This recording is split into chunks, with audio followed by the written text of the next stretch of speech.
Most people see the leather cut, the death's head patch, and the 1,200 cubic centimeters Harley. And they see trouble. They see a criminal. They see fear. But on a rainy Tuesday in a roadside diner off Interstate 40, a 7-year-old girl saw something else entirely, her only hope. When she walked up to the scariest man in the room, a 250-pound Hell's Angel named Jackson Iron Miller, and whispered 6 words, she didn't just change the atmosphere in the room. She started a chain reaction that would expose a town's darkest secret. What happened next wasn't violence, at least not at first. It was something far more shocking. This is the true story of the outlaw who became a guardian angel. The rain was coming down in sheets, turning the neon sign of Sauce 24-hour Diner into a blurry red smear against the pitch-black Arizona sky. Inside, the air smelled of stale coffee, bacon grease, and damp floor mats. It was 11:15 p.m. Jackson Iron Miller sat in the corner booth, his back to the wall, eyes scanning the room. It was a habit he couldn't break, a relic from his time in the Marines before he patched into the club. He took a sip of black coffee that tasted like battery acid and burnt beans. He didn't care. He just needed the caffeine to punch through the fatigue of a 10-hour ride from Barstow. Jackson wasn't a man who invited conversation.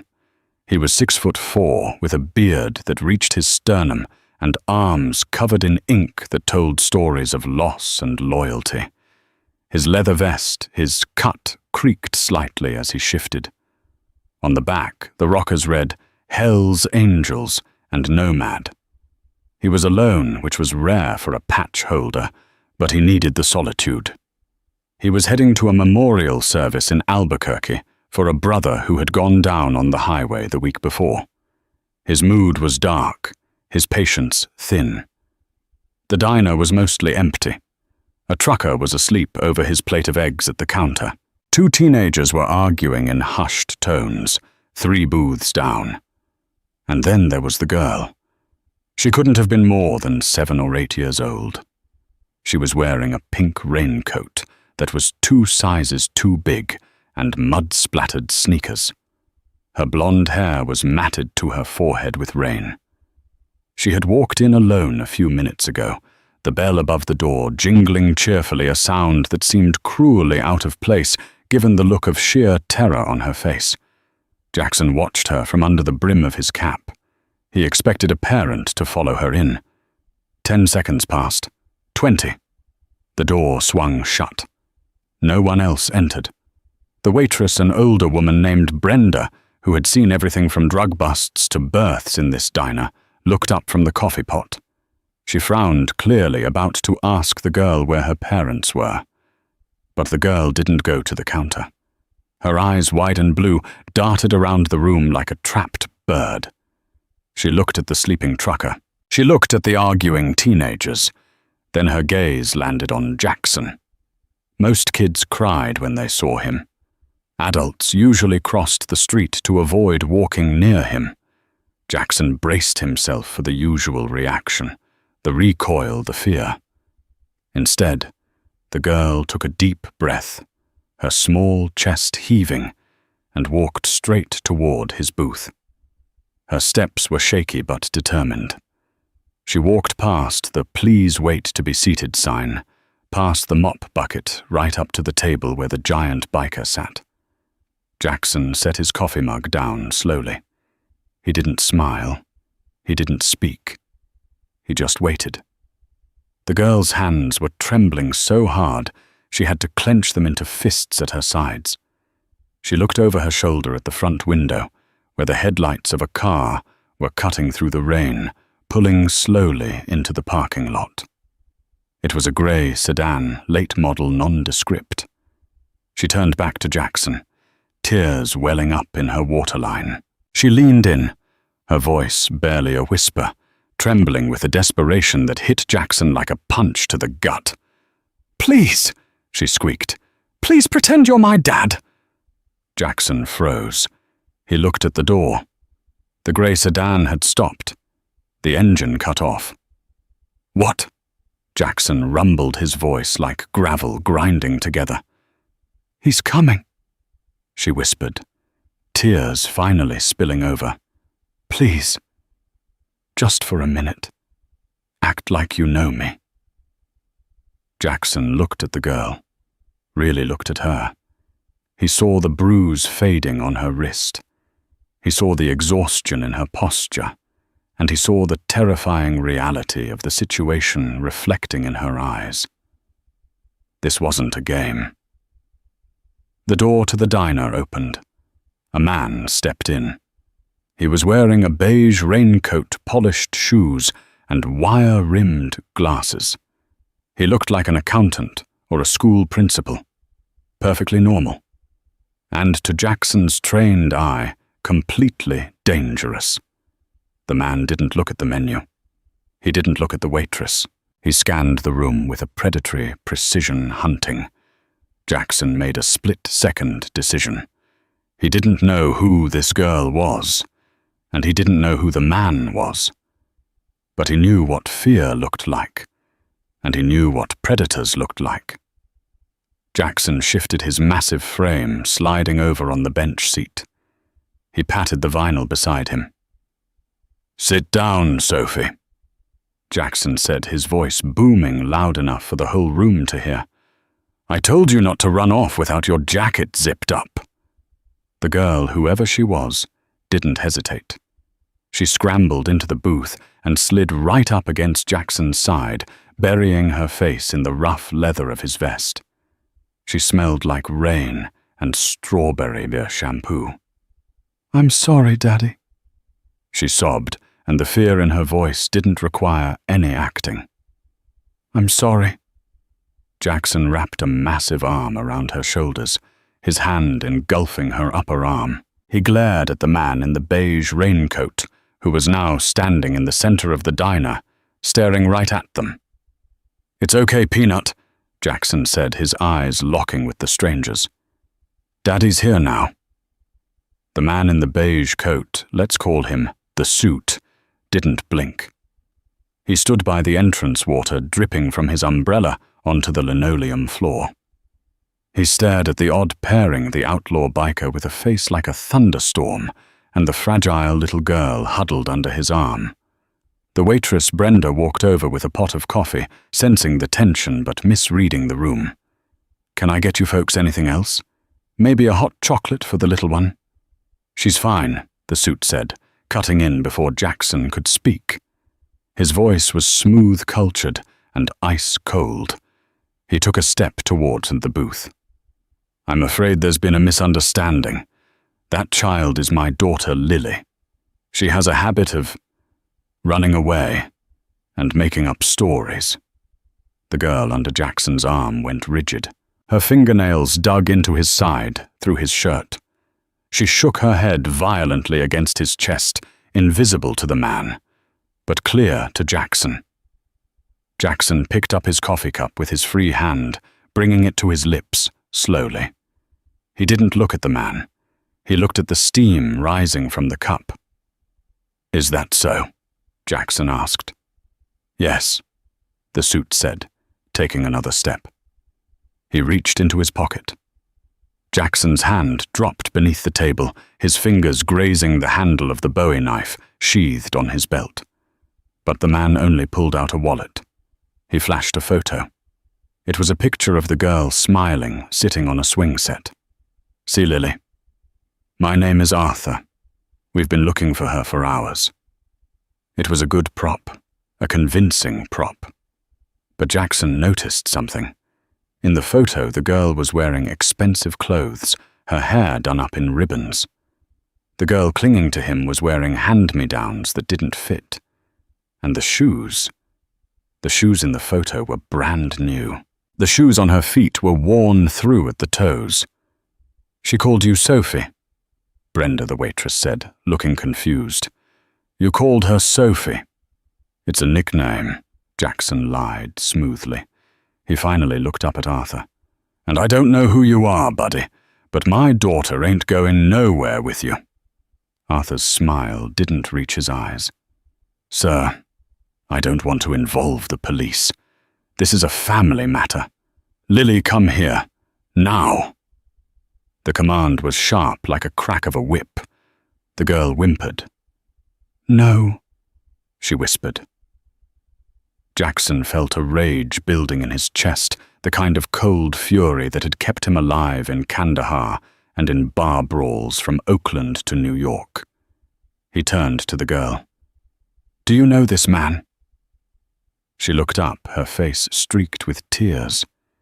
He's the man who took me from my mummy." The diner went silent. The trucker at the counter had woken up and was watching. Brenda had stopped pouring coffee. Arthur sighed, adjusting his glasses. "She's delusional. Schizophrenic episodes. It's tragic, really. Sir, I'm going to ask you one last time to release my daughter." Jackson slowly stood up. He didn't just stand. He unfolded. At full height, wearing his riding boots, he towered over Arthur. The fluorescent lights glinted off the brass knuckles tattooed on his neck. He stepped out of the booth, placing his body between the girl and the man. "And I'm going to ask you one time," Jackson growled, stepping into Arthur's personal space, "to get the hell out of my face before I fold you like a lawn chair." Arthur didn't flinch. That was the first real warning sign. A normal civilian would have backed down. A normal dad looking for his kid would have yelled, screamed, or called the cops immediately. Arthur did none of those things. He assessed Jackson. He looked at the biker's hands, his stance, his cut. He was calculating odds. "You're making a mistake, Mr. Miller," Arthur said softly. He had read the name on Jackson's vest. "A very big mistake. You have a memorial to get to in Albuquerque, don't you? Would be a shame if you never made it." Jackson's eyes narrowed. The memorial wasn't public knowledge. It was club business. "Who are you?" Jackson demanded. "Just a concerned father," Arthur said. He looked past Jackson at the girl. "Lily, we'll go home soon. Don't worry." Arthur turned on his heel and walked out. He didn't run. He walked calmly back to the grey sedan. He didn't drive away, though. He sat there, engine idling, headlights cutting through the rain, pointed directly at the diner's front door. Jackson watched him go, his pulse pounding in his ears. He turned back to the booth. The girl was shaking uncontrollably. "He's not my dad," she choked out. "My dad is dead. My mum said he died in the war." Jackson sat back down, his demeanor softening instantly. "Okay, I believe you. What's your real name?" "Sarah," she whispered. "Sarah Jenkins." "Okay, Sarah. I'm Jackson. You can call me Jax." He grabbed a napkin and wiped a smudge of dirt from her cheek. "You hungry?" She nodded. "Brenda," Jackson called out, not taking his eyes off the grey sedan outside. "Bring the kid a burger, rare, and a chocolate shake.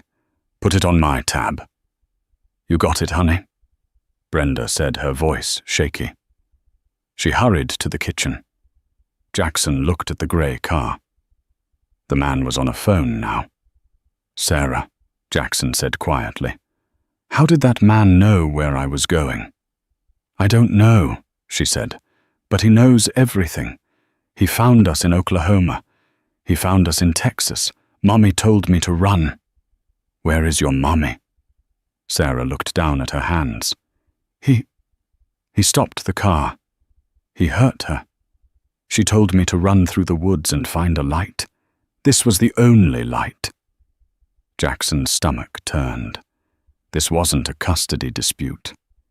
This was a hunt, and Jackson had just placed himself squarely in the crosshairs. He pulled his phone from his vest pocket. No signal. The storm must have knocked out the tower, or they were just too far out in the boonies. He looked at the diner's landline on the wall behind the counter. "Brenda," Jackson said. "Phone working." "Dead since the storm started," she called back from the grill. Jackson cursed under his breath. He was cut off. He had a civilian child to protect, and outside a man who knew his name and his destination was waiting for backup. Jackson looked at Sarah. She was devouring the fries Brenda had just set down, starving. "Listen to me, Sarah," Jackson said. "We can't stay here." "Why?" "Because that man has friends and they're coming." Jackson stood up and threw a $50 bill on the table. "Brenda, lock the doors behind us. Don't open them for anyone but the sheriff." "Where are you going?" Brenda asked, eyes wide. "I'm taking her to the police station in Flagstaff." Jackson lied. He couldn't trust the local cops. Not if this guy knew club business. He had to get her to neutral ground, or better yet, to holy ground. The clubhouse in Winslow. "Come on, Peanut," Jackson said, holding out his massive hand. Sarah looked at the hand, scarred and tattooed. Then she looked at the window, where the grey car waited. She took Jackson's hand. "Don't let him get me," she whispered. "Over my dead body," Jackson promised. And for a Hell's Angel, that was a binding contract. He zipped up his leather jacket, tucked Sarah inside the front of it, like a kangaroo pouch to shield her from the rain and the wind, and kicked the door open. The grey sedan's headlights flared brighter. The engine of the sedan revved. Jackson sprinted for his Harley. The moment Jackson's boot hit the starter, the 1,200 cubic centimeters V-twin engine of his Harley roared to life, a guttural snarl that echoed against the diner's brick walls. It was a sound that usually commanded respect, but tonight it was a scream of defiance against the storm. He felt Sarah shrink against his chest. She was tucked inside his oversized leather jacket, her small arms wrapped around his torso, her head buried beneath his chin. He could feel her trembling, a constant vibration against his ribs that matched the rumble of the bike. "Hold on tight, Peanut," Jackson shouted over the rain and the engine. "Don't let go, no matter what." "I won't," her muffled voice cried back. Jackson kicked the bike into gear and dropped the clutch. The rear tire spun on the wet asphalt for a fraction of a second, fishtailing slightly before finding traction.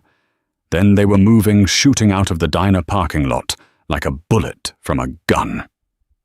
In the rearview mirror, Jackson saw the grey sedan lurch forward.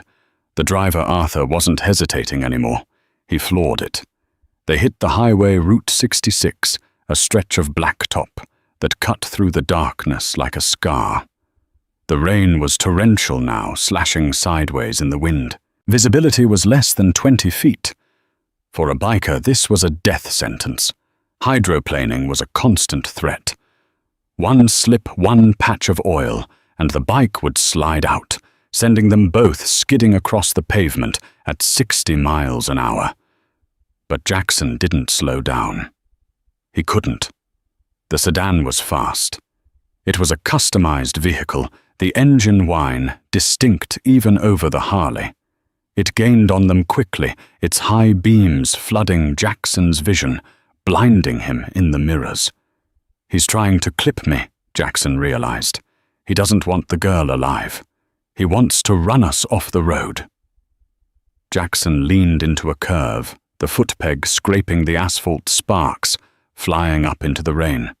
The sedan took the corner, wide tires screeching, missing the bike's rear fender by inches. "Hang on!" Jackson roared.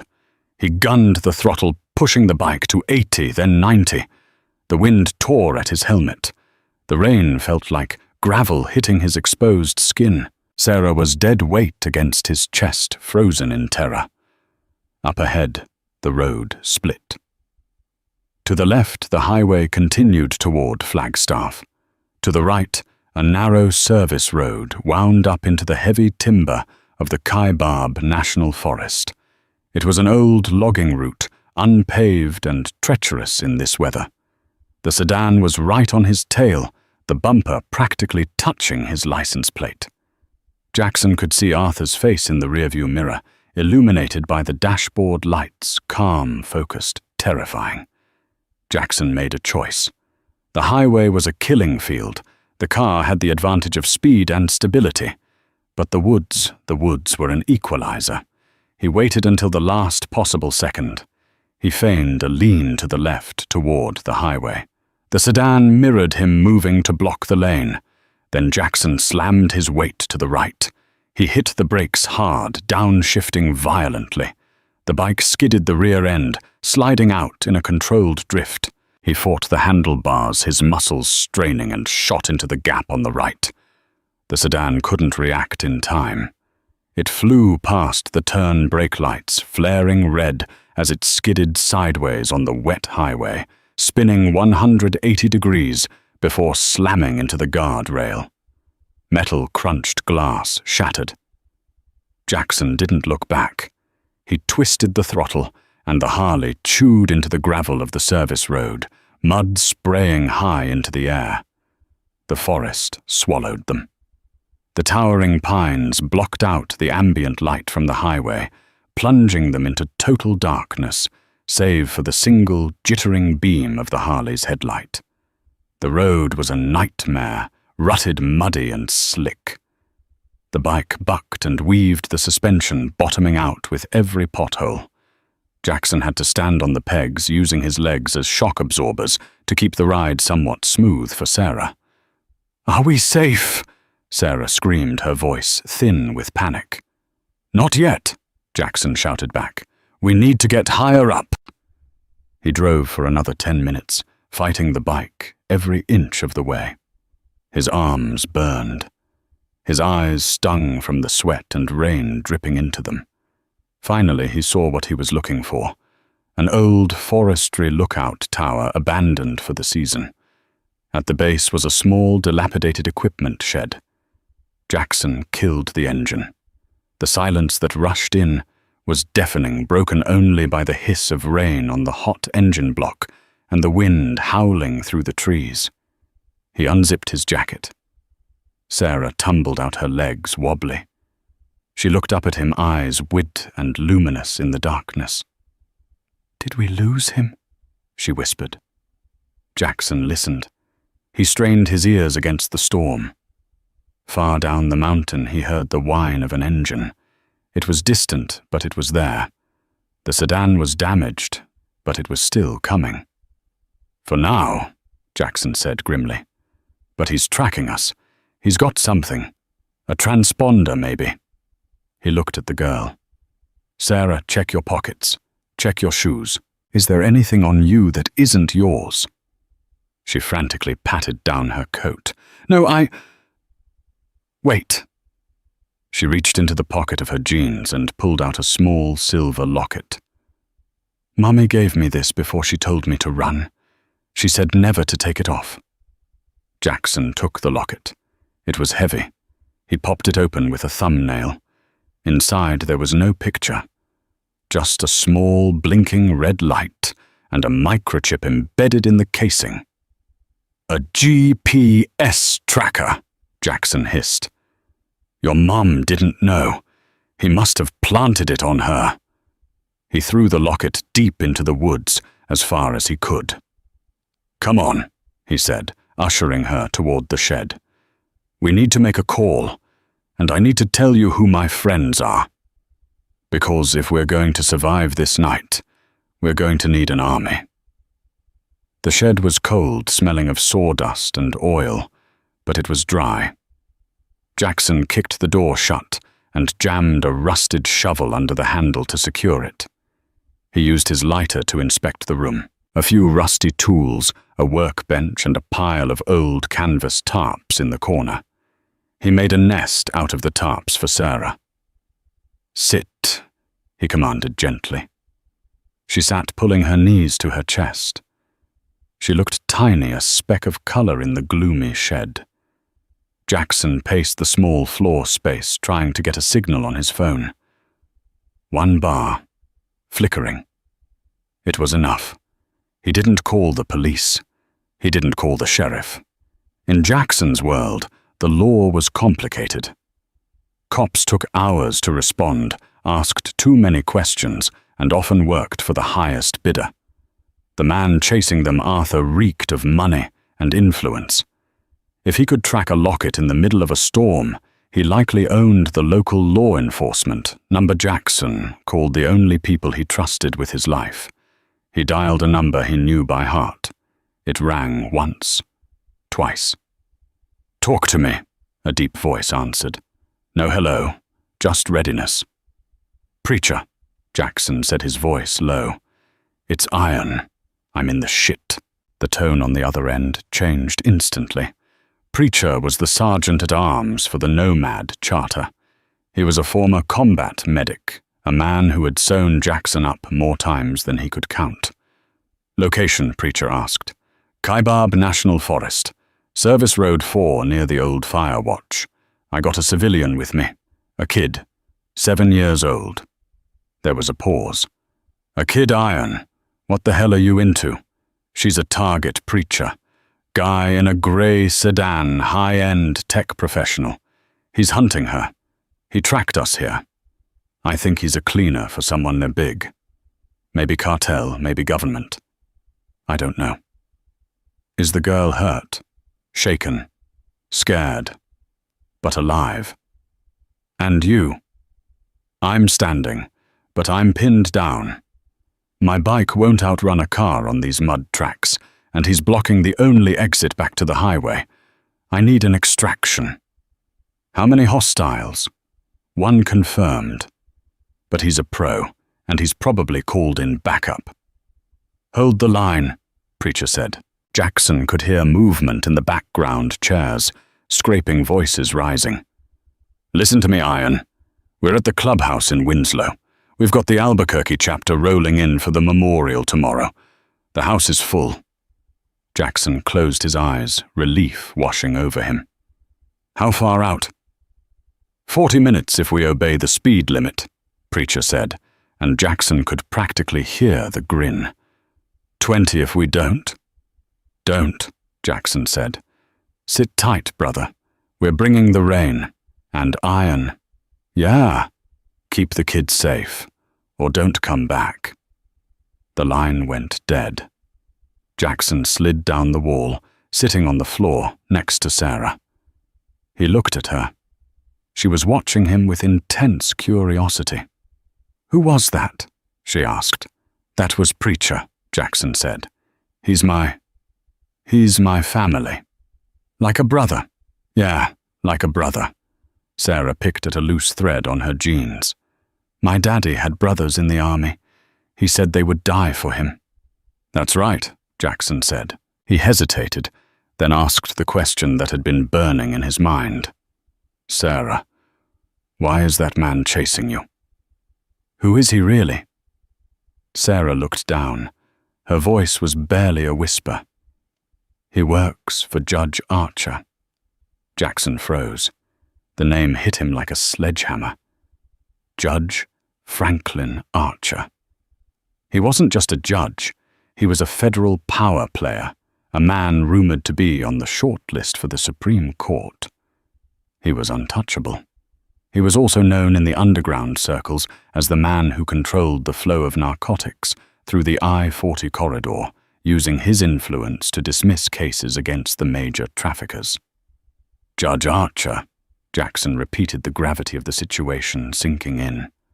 "Why does a federal judge want you?" "Because," Sarah said, tears spilling over again, "my mummy was his secretary. She saw things. She took pictures of papers she wasn't supposed to see. She put them on a little drive.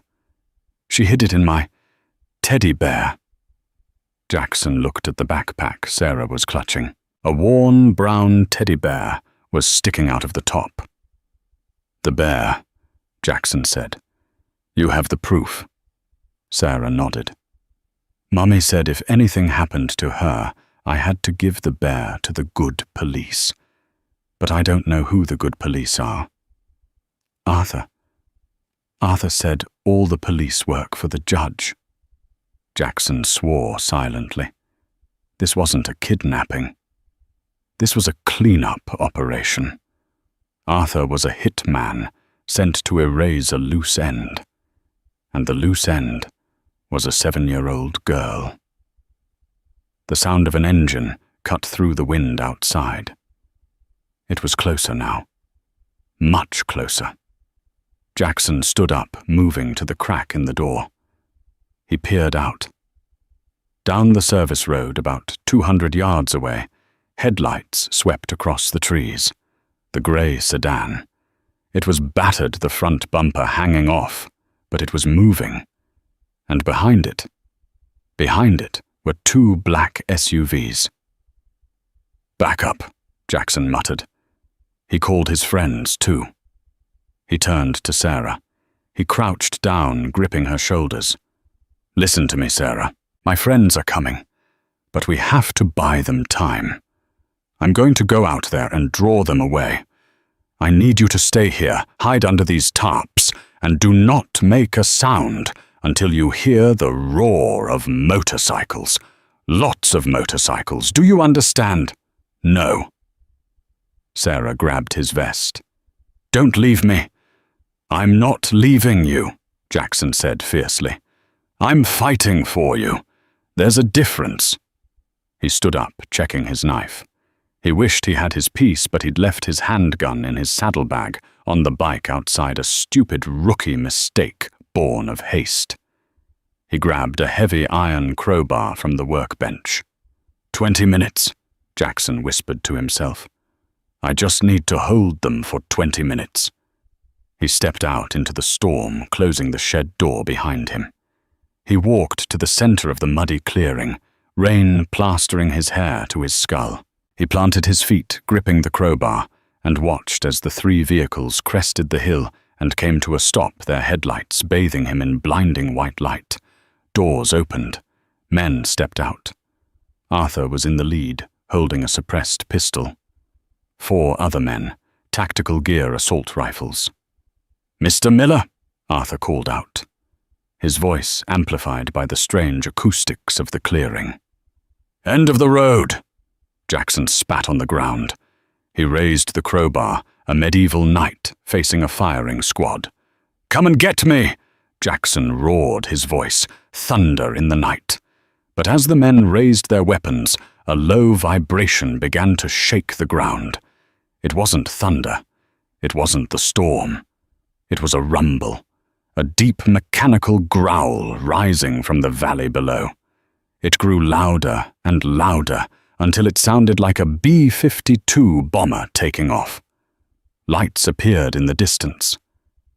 Not 1 or 2, dozens, 50, 100. The cavalry wasn't just coming. The entire Hells Angels Nomad Charter, along with the Albuquerque chapter, was tearing up the mountain.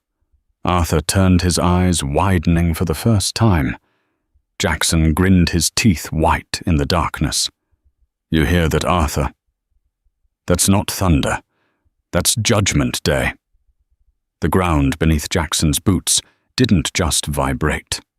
It shook.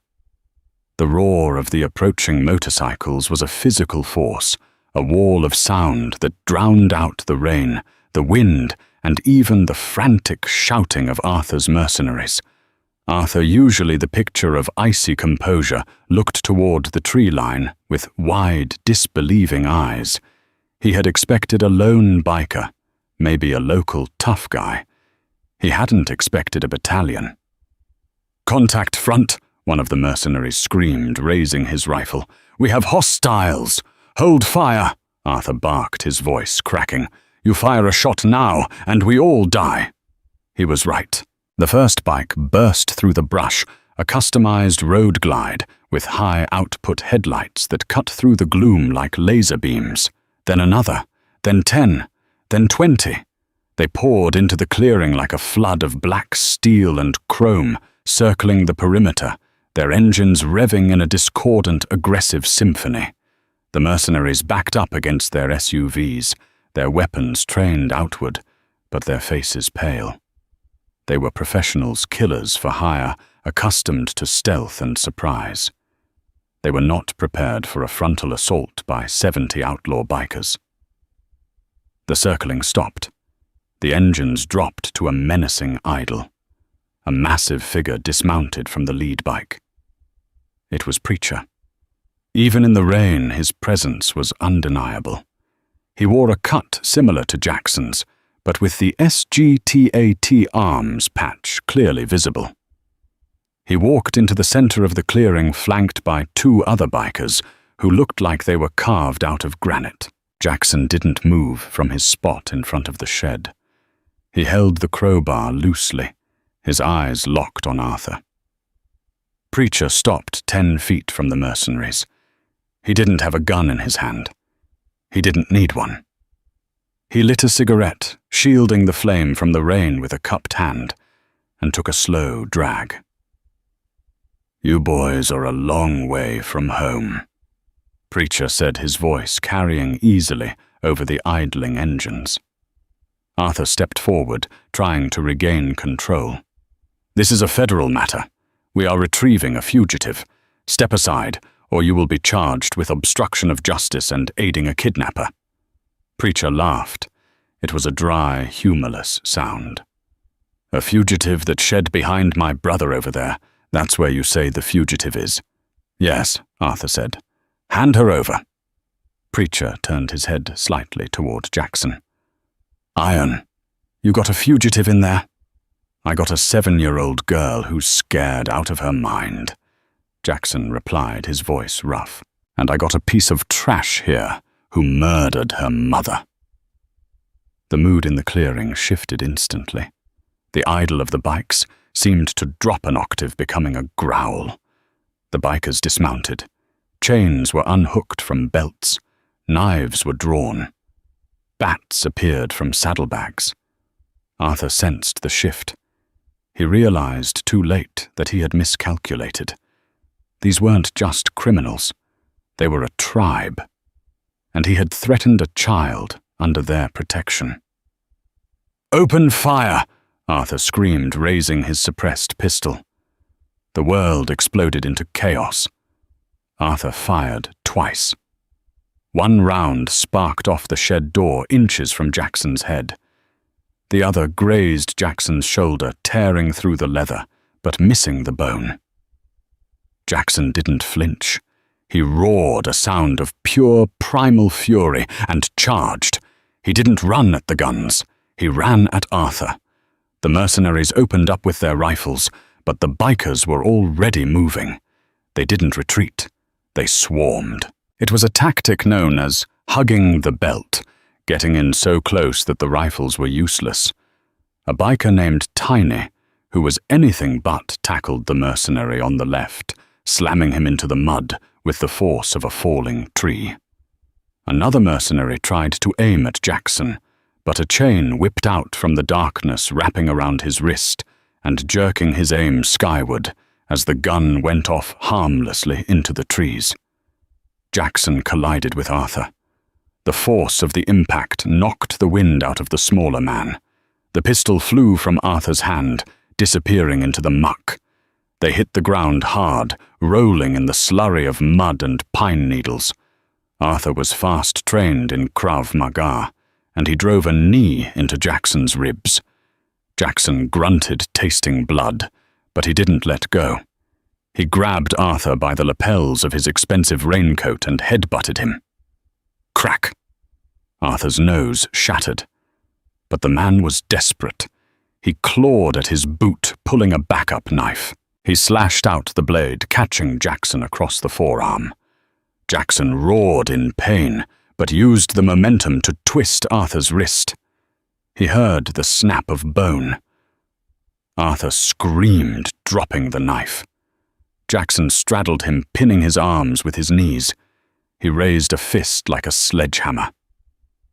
"For the mother!" Jackson growled. He brought the fist down.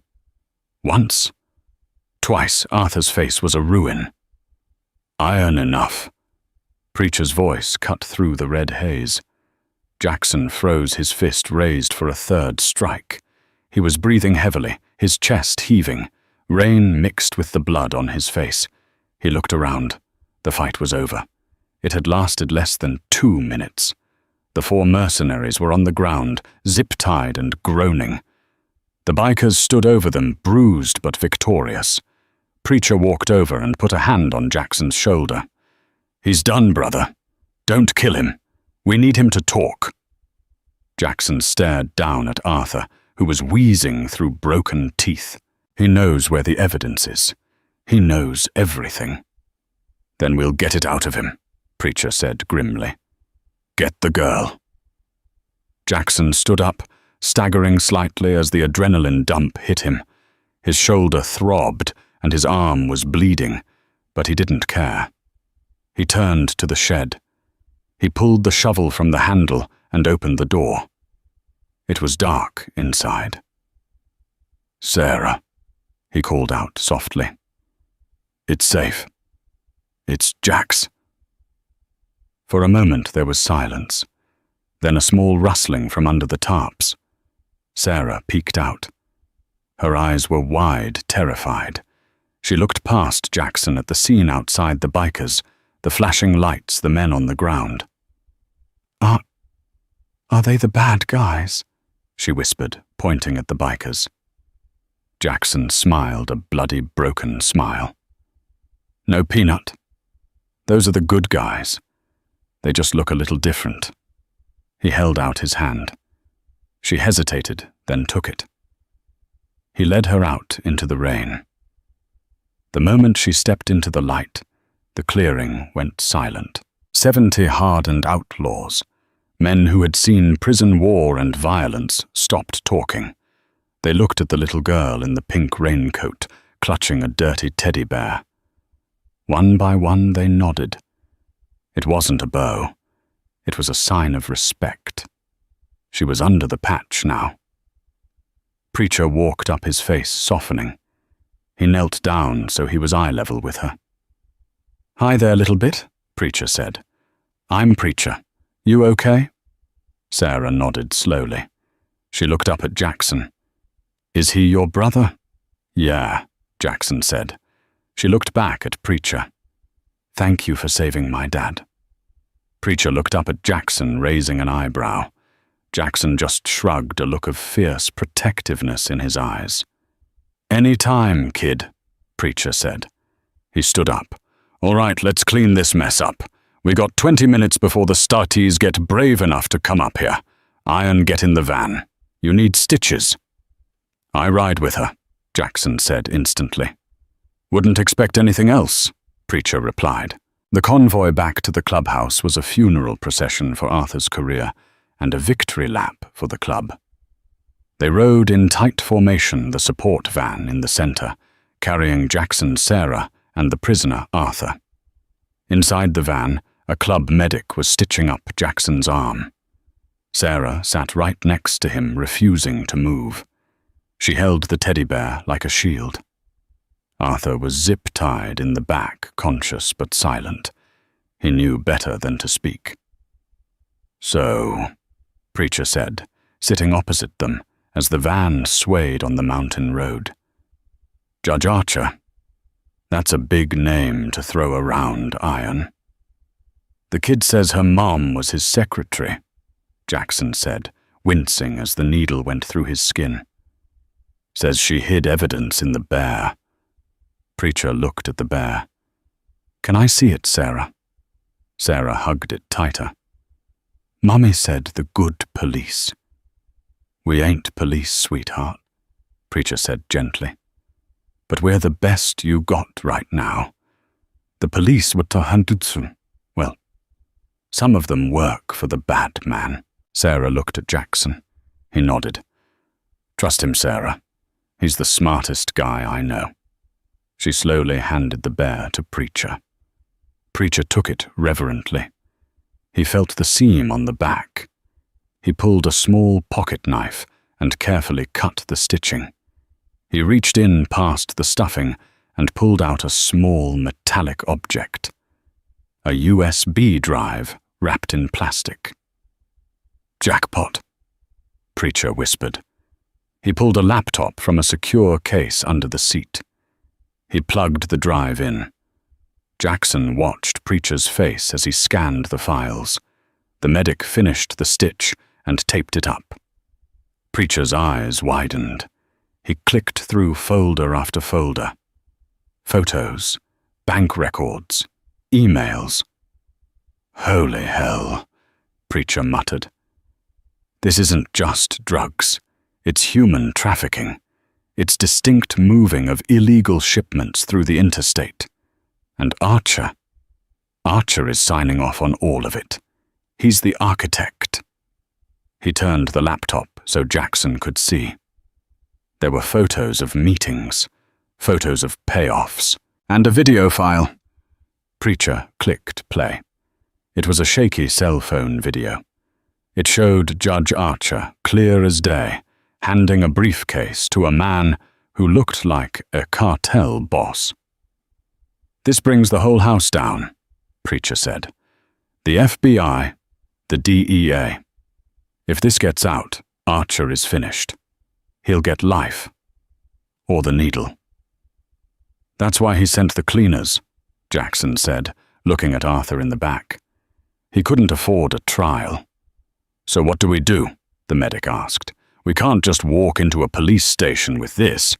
It'll disappear before it hits the evidence locker." "No," Preacher said.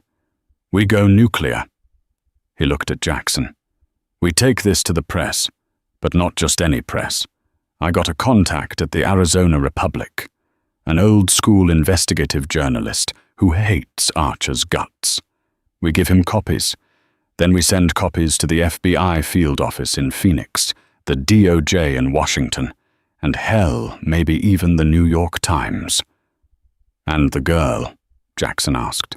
Preacher looked at Sarah, who had fallen asleep against Jackson's uninjured side, exhausted by the trauma. "She's a witness," Preacher said. "She's the target. Until Archer is in cuffs, she's not safe anywhere." "She stays with us," Jackson said. It wasn't a request.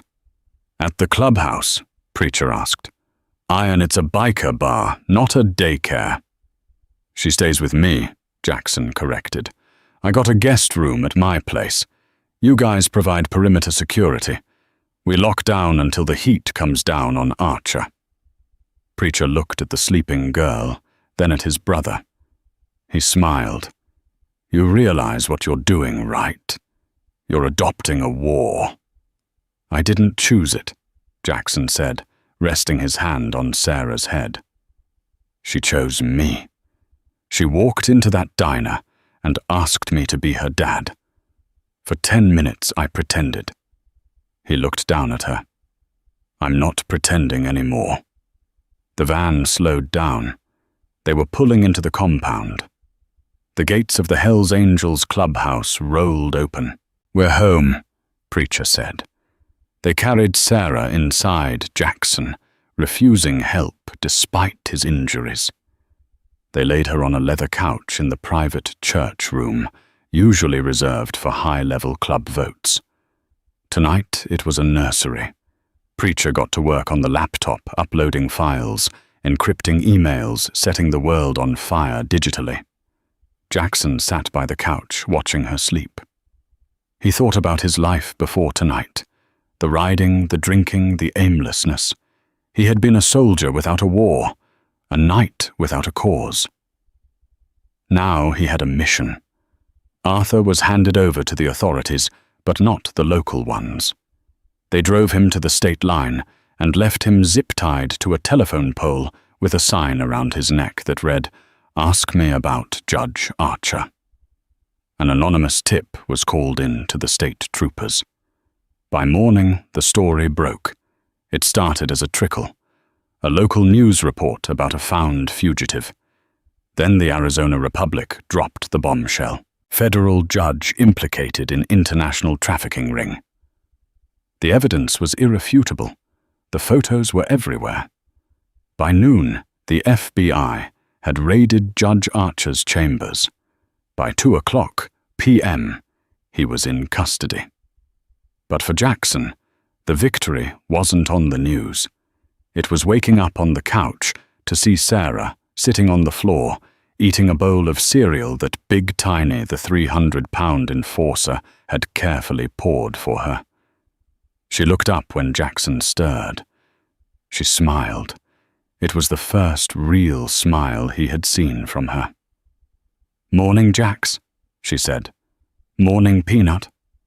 He groaned, sitting up. "Is the bad man gone?" "Yeah," Jackson said. "He's gone. And the judge is going to jail for a long, long time." She put down her spoon. She walked over to him and climbed onto the couch. She didn't hug him this time. She just sat next to him, leaning her head on his shoulder. "My aunt lives in Oregon," she said quietly. "Mummy said if she died, I should go to Aunt Karen." Jackson felt a pang in his chest. Of course. She had family. She wasn't his. "We'll find her," Jackson said, keeping his voice steady. "We'll make sure she's safe, and we'll take you there." "Will you take me on the motorcycle?" she asked. Jackson smiled. "Yeah, we'll take the bike."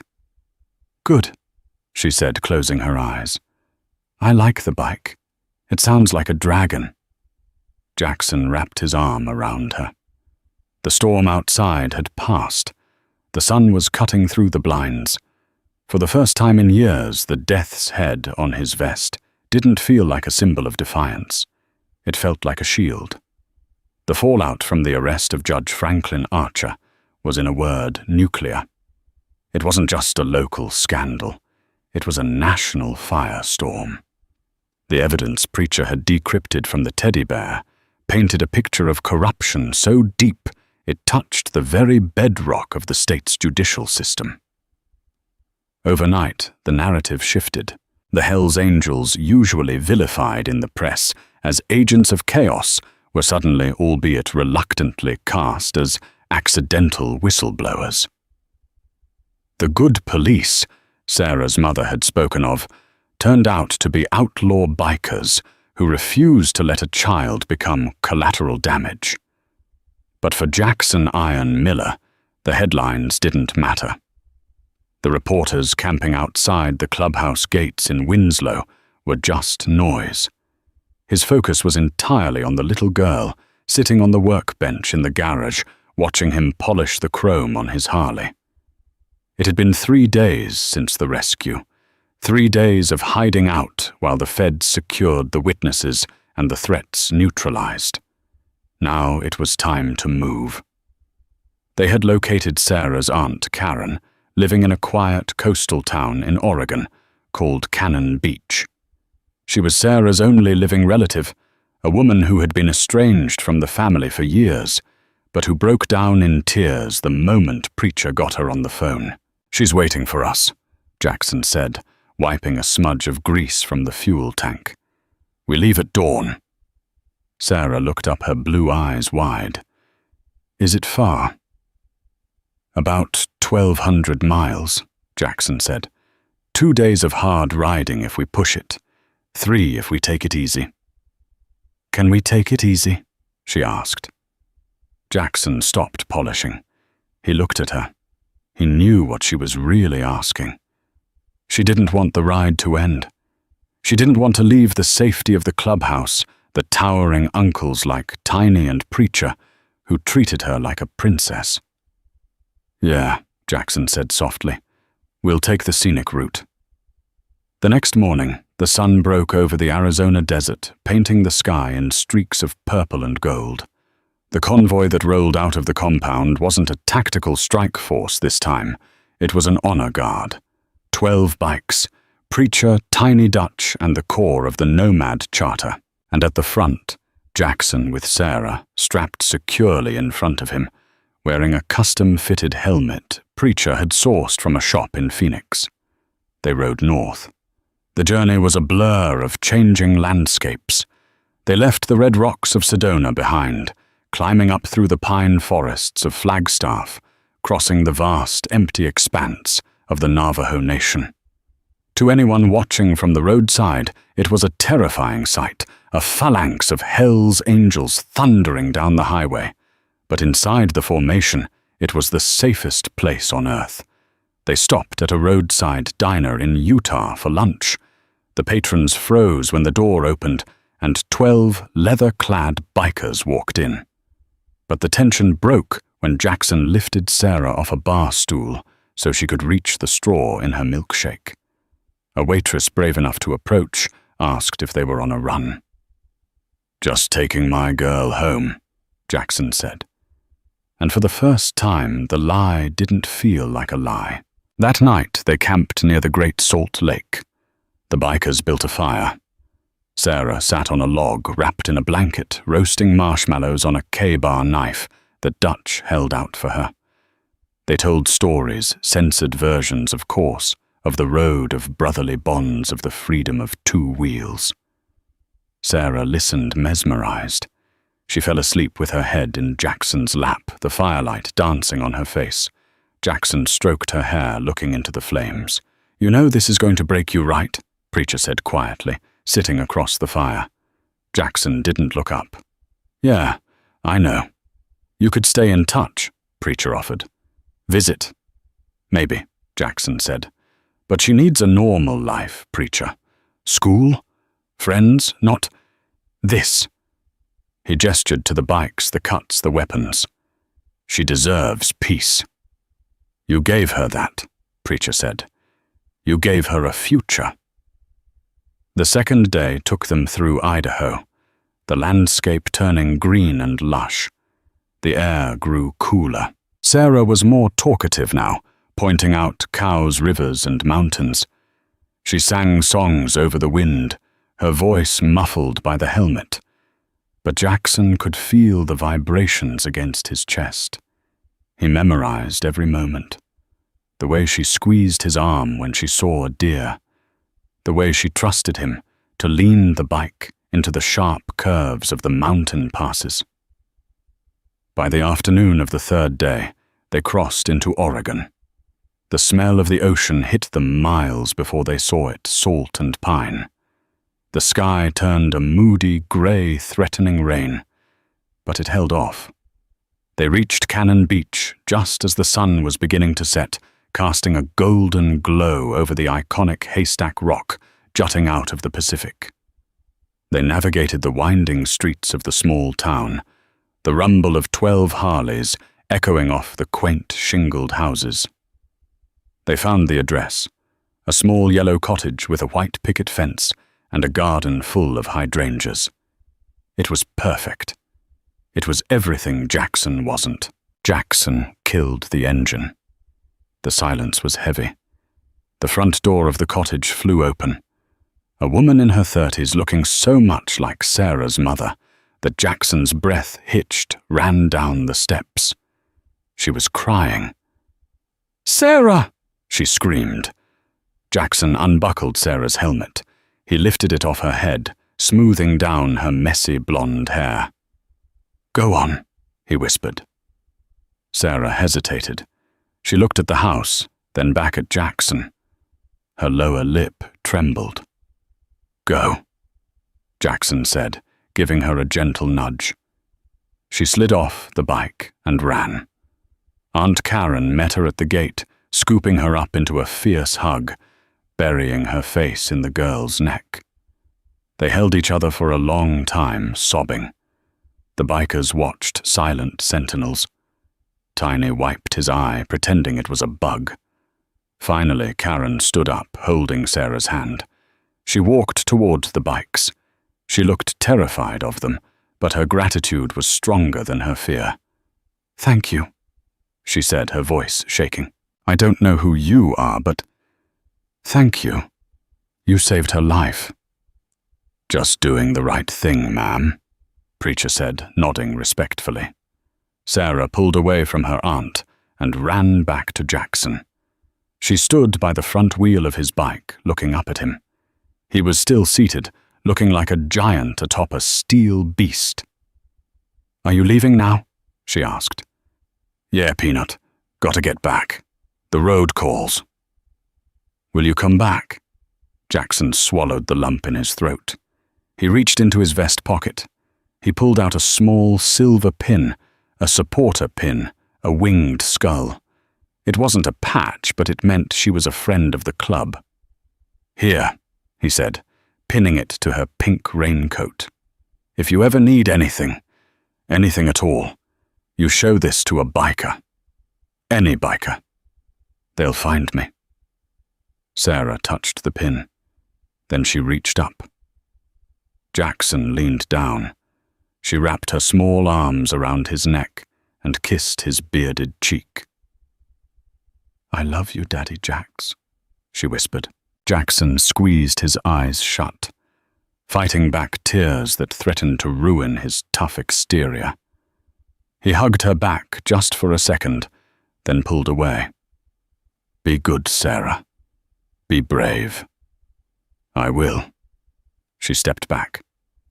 Jackson put his sunglasses on to hide his eyes. He fired up the bike. The engine roared, breaking the spell. He didn't look back as he rolled the throttle. He couldn't. If he looked back, he knew he would never leave. The pack fell in behind him.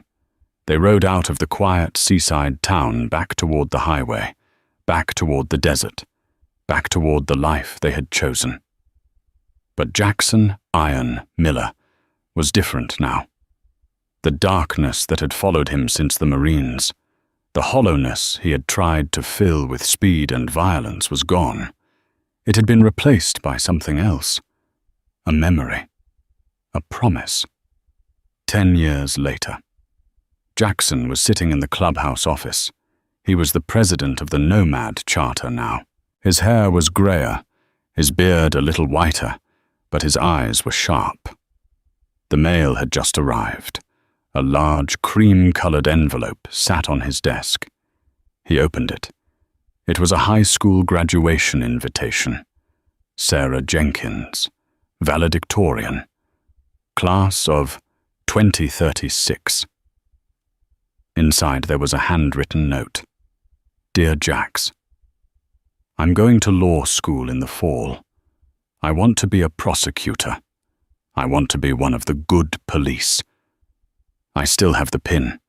I still tell people about the angel who rode a dragon and saved me from the rain. I hope you're riding safe. I hope you're happy. Love, Sarah." Jackson smiled. He leaned back in his chair, looking at the photo enclosed in the card. A beautiful young woman, standing tall and proud in her cap and gown, smiling at the camera. He took a tack and pinned the photo to the wall behind his desk, right next to an old faded Polaroid of a scruffy biker and a little girl in a pink raincoat sitting in a diner booth. "Yeah, Peanut," Jackson whispered to the empty room. "I'm riding safe." He stood up, grabbed his cut, and walked out to his bike. The sun was shining. The road was waiting. And somewhere in the world, because of him, a life was flourishing. That was enough. That was everything. And that is the incredible true story of how a single moment of bravery changed 2 lives forever. It reminds us that heroes don't always wear capes. Sometimes they wear leather cuts and ride 1,200 cubic centimeters motorcycles. Jackson didn't have to help Sarah that night. He could have walked away. But he chose to stand in the gap between a monster and an innocent child. If this story moved you, if you believe that protection and loyalty can come from the most unexpected places, please hit that like button. It helps us share these powerful stories with more people. And don't forget to subscribe and turn on notifications so you never miss a new upload. Let me know in the comments below. If you were in that diner, would you have had the courage to intervene? Type Guardian Angel in the comments if you're on Team Jax. Thanks for watching, and I'll see you in the next story.